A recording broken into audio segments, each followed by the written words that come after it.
Government cannot be government until the people let them know that we put them there.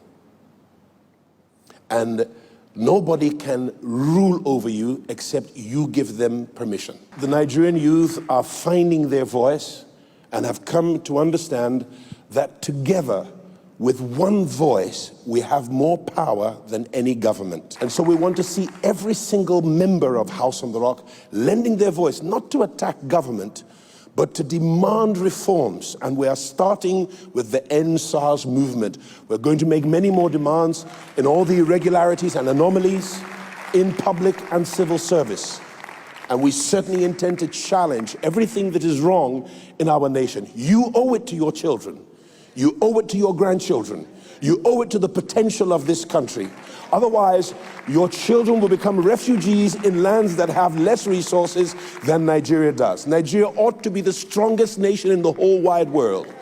And now it is time for us to wake up, rise to our responsibility, and stand our ground and make sure that not one of your brothers or sisters in Christ or in the Nigerian brotherhood is left out of the challenge and the fight to insist and ensure that justice returns to our streets, that righteousness is restored to our land, that equity goes back to the parliamentary halls of our nation, and that equity and equality are available to all Nigerians. No longer will governments continue to steal from us. No longer will public servants and judicial officers continue to rape the system of justice. No longer should the law enforcement of our nation ever again inflict injustice upon us when they're supposed to protect justice for us.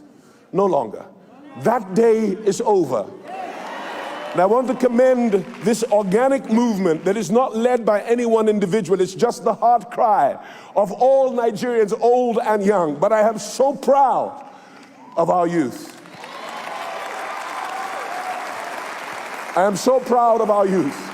I believe that Martin Luther King is jumping in heaven, seeing Nigerians rise to their cause. I was elated when I saw my pastor, Bishop Jakes, another Nigerian, though of American birth, rise to add his voice to the anthem. Another friend, Tyler Perry, has added his voice. How will we allow citizens of another nation speak out for us?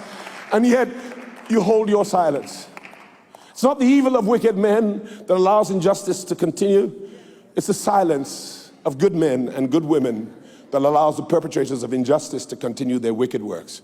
That day is over. Let's add our voice to the big anthem that now sounds with a unification to condemn the irregularities, the brutality, the extrajudicial violence to the citizenry.